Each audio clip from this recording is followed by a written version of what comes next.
Okay, I'm recording. I'm recording. I'm gonna hold the mic here. Okay, I. Okay.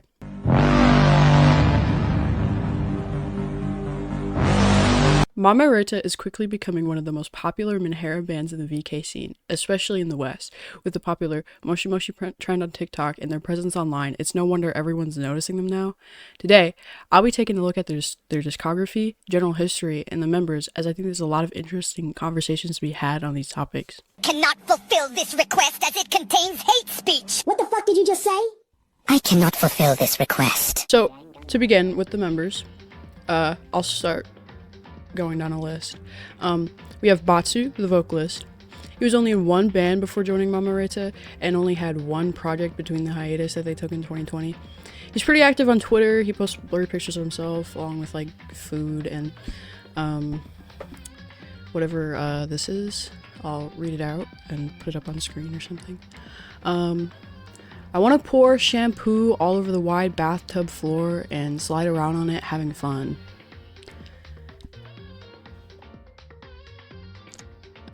Ew. Okay. The Insanity SMP. It's hardcore Minecraft, but everyone has unique superpowers. And today, you, the viewer. His vocals are, like, powerful. He could go from piercing screams to wild rambling to rough yet melodic choruses. One of the things I like most about Batsu is how his screams can sound very bird-like at times. Like a caw from a bird. Yes. Like I said. Never been so pissed in my whole life. And this murder Charlie Kirk right here in Utah. I'm so freaking pissed right now. In most photos that I've seen of him, he's always holding a cigarette, so that's how I usually identify him. Also, the way he does his hair is pretty recognizable. It keeps a similar silhouette between different visuals, which I like a lot. Next we have Ryusei, who is the guitarist. He was in two bands before joining Mamireta and also had a project during their hiatus in 2020. He's kind of active online as well, Twitter specifically, either reposting stuff from the band's official account or pictures of himself after shows. Lately, he's been wearing one whiteout contact, so that's how I've been kind of picking him out in photos. But his visuals have changed a lot over the years. I think there are some traits he kept, like the side part in his hair and the way he's done his eye makeup. Which has only changed slightly recently. He's a talented guitarist, obviously. I think it's impressive how fast he can shred. I'm not sure how involved he is in the composition of Mamireta's music, but from what I could find, it seems like Batsu does most of it, or something like that.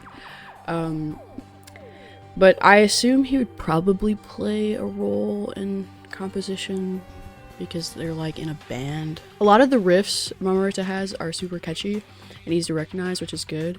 And I think each musician's music has its own identity, and I love when it's easily recognizable. Next we have Karu, who's the bassist.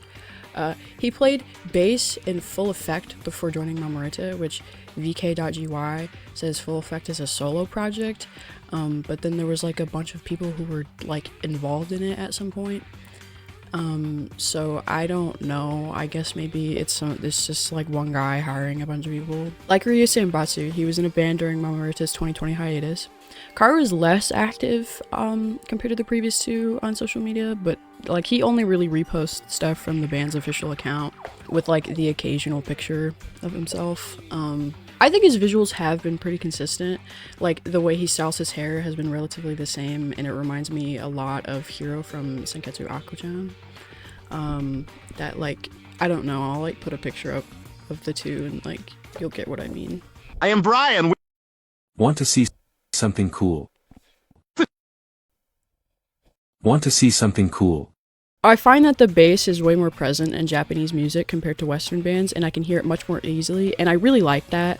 A good bass is the best foundation for music, especially in metal and rock, so I think Karu is very talented at what he does, and he keeps a good harmony in Mamireta's music. Then we have Morita, who's on drums. It says that Mamireta was the first band he joined, which I don't know if that's true. I kind of don't really care enough to dig, because like it doesn't really matter. Right here, here in Utah! He used to go by Mirai, but after Mamireta's reformation, he changed his name to Mamireta. He was in a continuous session band called Bitch and also played drums during his time there. On Mamireta's YouTube page, they occasionally post a video about a new product that they're coming out with. Mamireta is the only one who appears in these videos, and he mainly acts as like a salesman. Besides that, he's also active online.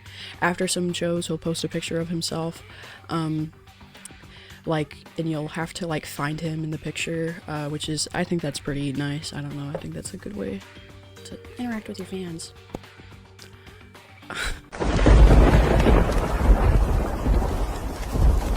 I'd say he's my favorite out of all of them. I don't know, I think he's pretty funny. Batsu, I found a tweet that I just kind of like thought people might care about, because he said he'd like to be reincarnated as a capybara on Twitter. I just want to thank Dr. Cable for changing my life. He has like a bunch of other stuff that he said. They all have some like bullshit. Like any bandman who's like active on Twitter just has some bullshit on their, like, I just like bullshit. Here are the 3 top streamers who are actually low-block gangbangers. I don't know. First, Love Ninja. What? Just cranking 90s in Fort Bragg. I was cranking numbers in the trenches. Look at Tyler Blevins before the blue hair went. I really like the drums in Mamireta's songs, and I think Mamireta plays amazingly. I like when the drums sound aggressive, and it like makes them like stick out against the rest of the instruments, and I think Mamireta is really good at that. And then finally we have Sato, who is the former drummer. The timeline on his time in the band is a bit weird. I can't find an exact moment when he joined and when he left, but I believed what happened is But what I believe what happened is Mamireta left before Mamireta's disbandment, and Sato filled in for him up until they disbanded. Then when the band reformed, Mamireta was the drummer. Before he joined Mamireta, he was in 3 other bands, and after he left, he worked as a support drummer before becoming a YouTuber. Apparently, according to the site. I don't know if that's true. I just want to thank Dr. Cable. Actually, I don't know. For changing my life. Oh, and I want to see something cool. At the beginning of 2017, Mamireta forms in Tokyo. Then, on the 22nd of February, they hold their first live show. On the last day of May, they released their first single, Tibetai. The look that they went for during this era is one of my favorites, especially Batsu's. For some reason, it reminds me a bit of Dadaroma, so maybe that's why I like it so much. Mamireta has a lot of activity, mainly lives, so I'm not going to bring most of them up because it's a lot to go through, and I don't really think it would add much to the video. So, whatever. Whoa, whoa, whoa! Whoa, whoa! Whoa, whoa, whoa! Whoa, whoa, whoa. On October 10th, Mamireta released their second single, Ojamashima. I can't say it, fuck. Dustin Lucas will my Ojamashimasu. I think I said that good enough. Okay. Dustin Lucas will my Or in English, it's Sorry to Disturb You. Besides Moshi Moshi, I think this is one of their most popular songs, and this was my introduction to them. The visuals for this single are pretty cool. I like the color scheme that they went with, because the like red pops out against the black. So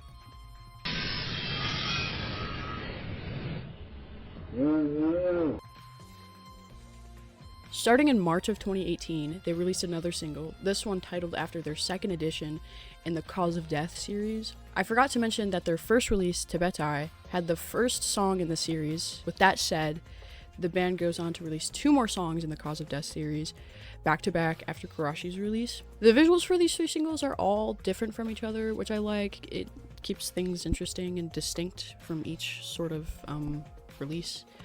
So that's nice. The Insanity SMP. Besides the crazy amount of shows that they held, Mama really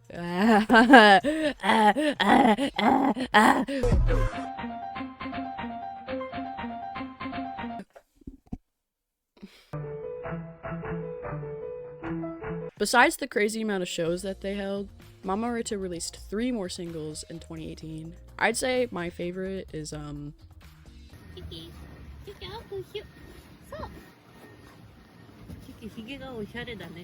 Anyway, that I'd say my the reason this release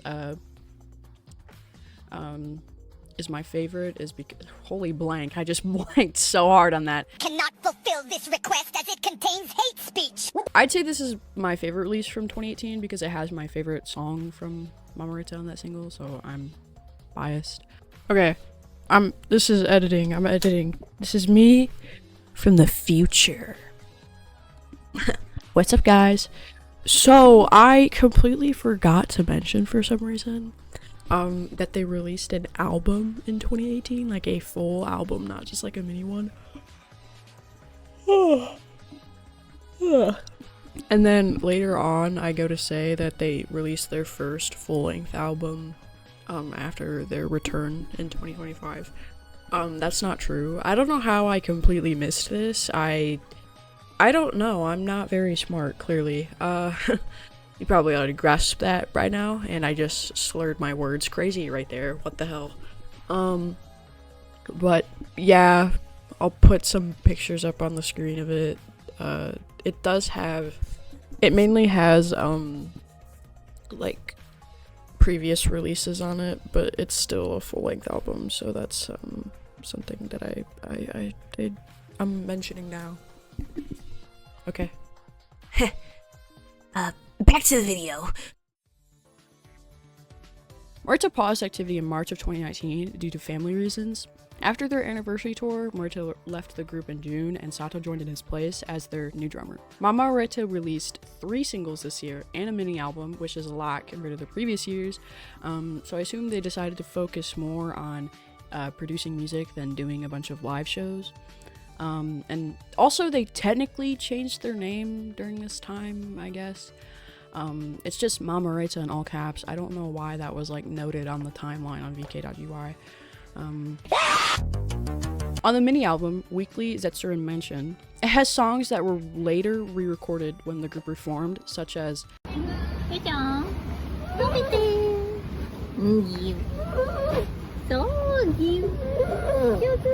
the previous releases, for the most part, also got re-recordings, and I do prefer the re-recordings as opposed to the originals for the most part.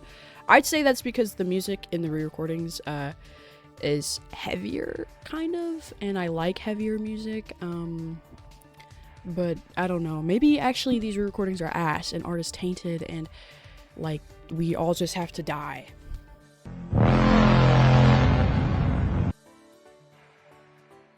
Right into 2020, Mamireta releases their last single before going on an indefinite hiatus on August 9th. I read online that it was a mutual breakup, and the members had other projects that they wanted to focus on, and that article had all of the members' statements about the disbandment. It's also had the longest compared to the rest of the members, so I'm mentioning it because of that. It just seemed like there was creative differences between him and the rest of the group, and he didn't really enjoy his time being in the band, and even considered quitting drums at some point. On the 29th of February in 2024, I don't know why this was 4 years after they announced a hiatus. I guess they just finally decided. On the 29th of February in 2024, the band held their official disbandment show, and after that, they were considered to be disbanded. That same year, they held a one-day revival on October 3rd, which I assume was a show.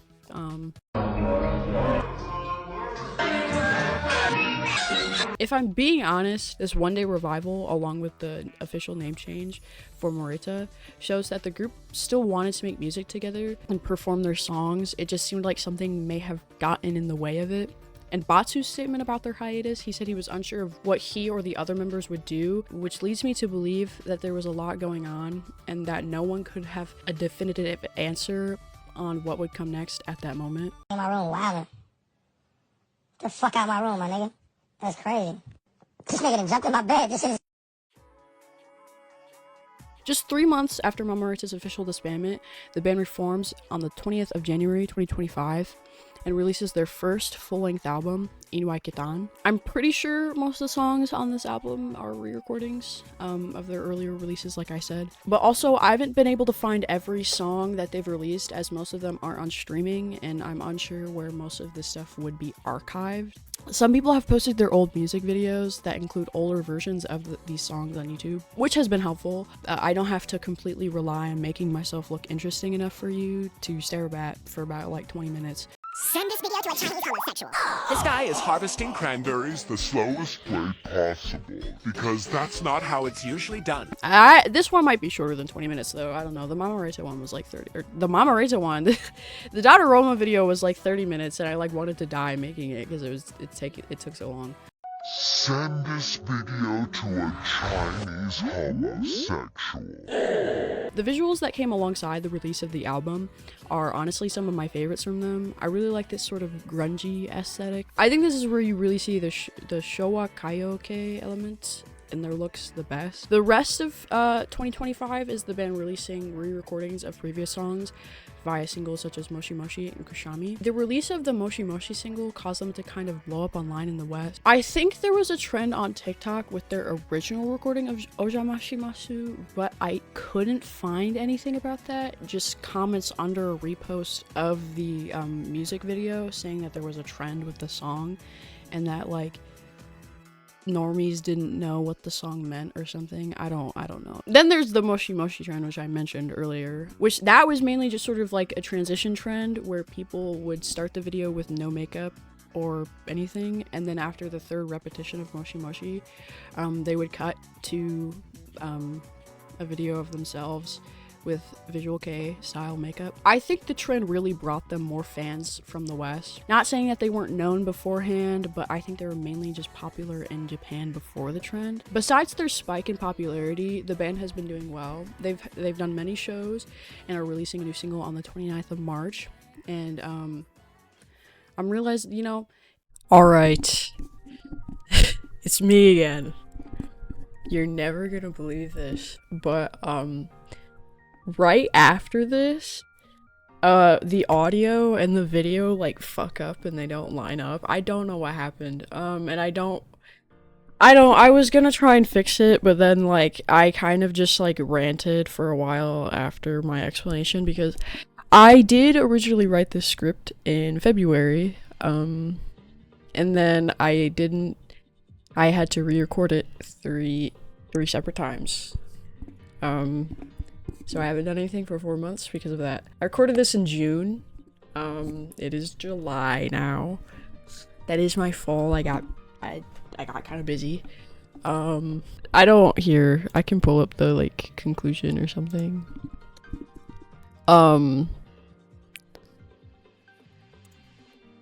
For the script.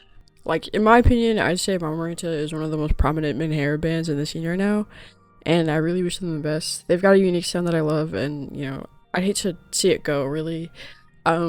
This is being, like, right now, like, as I'm editing, Drugs just disbanded, and Fukuro is on hiatus because of the whole, Yoshiatsu thing. I'm not gonna make a video on that, because I don't want to talk about that, because I don't have an opinion on it, because I like don't know anything about it, the situation. I know the allegations are old, and that's about it, and that they're resurfacing again. So if you want my opinion on Yoshiatsu, I am so unsure. I'm so unsure. If anyone could like give me more info on it, that'd be really nice, because I can't find anything on it. Nobody gives one clear story. It's very annoying. So yeah, lots of bands are disbanding as of this year, so I don't want that to happen to Mamireta because I like them a lot. They're cool. This is the end of the video. I don't know. You can suggest bands that I should talk about. I'm probably gonna do a video on like an emo band next. I haven't decided which one. That's it. Okay, bye.